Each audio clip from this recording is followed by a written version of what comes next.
Welcome everybody to look at another 88 films release. Now this was released alongside The Inspector Wears Skirts and it is 1991's The Blue Jean Monster.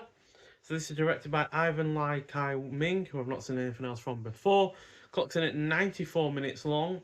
Stars Fui-On, who I've seen in 9 other films, but he's generally a really rather quite lowly supporting character. The only leading role I've seen him in is in The Killer from John Woo. Also stars Pauline Wong Siu-Fung, who is in the likes of Mr. Vampire, Rich and Famous, and Long Arm of the Law 2. And finally, Gloria Wan-Yee, who was in the likes of Ricky, The Story of Ricky. So this is about a brave Hong Kong lawman who is killed in a shootout. His body is reanimated by a Frankenstein-style bolt of lightning. Provided he gets regular jolts of electricity, he can continue to fight crime as an invulnerable zombie cop. So although this comedy horror doesn't quite go far enough with its solid premise, and the former genre doesn't really work at all, this managed to be an overall engrossing effort while the action scenes are excellent, especially the opening bank robbery scene and the final action scene at the final part of the plot. The cast is also good, the violence is well executed, the production is predominantly convincing, especially in its execution of that violence, but also with the production value to the action scenes in general. Especially the car chase at the beginning. The score is decent, the pacing is on point, and it has some entertaining moments. It's just a shame, really, that the comedic element mostly falls flat, as it attempts to make up for its poor writing by being as needlessly offensive as possible, which, yeah, just wasn't necessary. I'd rather a comedy element to a film be bad, rather than be bad and offensive at the same time. It just makes it doubly as awful, quite frankly. But, yeah. Overall, a really entertaining film. Doesn't really outstay its welcome at its short length. So, yeah, and yeah, as per usual with these limited edition releases from 88 films, we get a nice slipcover on the go, which, as you can see, is nicely done.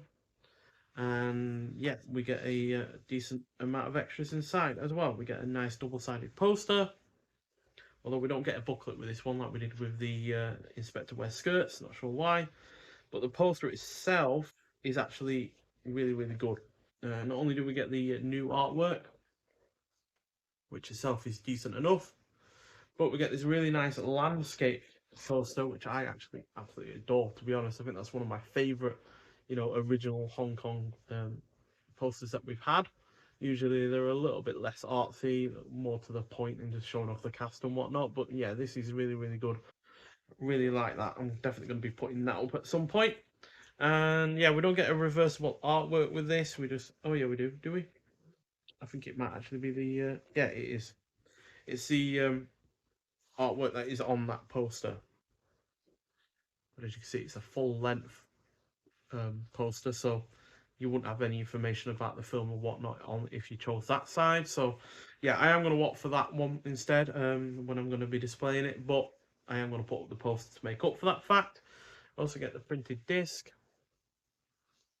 And on the disc itself, we get a few extras. So we get a high definition presentation featuring the original Cantonese mono audio with English subtitles. We get Man-Made Monster, an interview with assistant director Sam Leong, stills gallery, original Hong Kong trailer, and the reversible artwork and the double-sided poster that you've already seen there. So yeah, not a huge amount of extras in general, but I really, really like that double-sided poster, so that makes up for no booklet. And yeah, even though there's not many extras on the disc itself, the film itself is still entertaining enough to make up for that, while even though the comedy element doesn't quite work, the other elements really do. The cast are all gaming really good in their roles, and the action scenes in particular are really rather quite violent, but also entertaining as well. So yeah, I do recommend it if you're into your comedy horror. Just don't go expecting much of the comedy to work. But if it does for you, then yeah, more power to you. But me personally, I just didn't find it to work all that well. So yeah, which is a little bit of a shame. If the comedy element had been better, then this would have been a much higher rated film as far as I'm concerned. But unfortunately, I'm only able to give it 3.5 out of 5, which is still a decent score, but yeah, could have been a lot better. Nonetheless, though, if you've seen this film before that, you hear your thoughts on it, but I'll see you in the next one. Bye.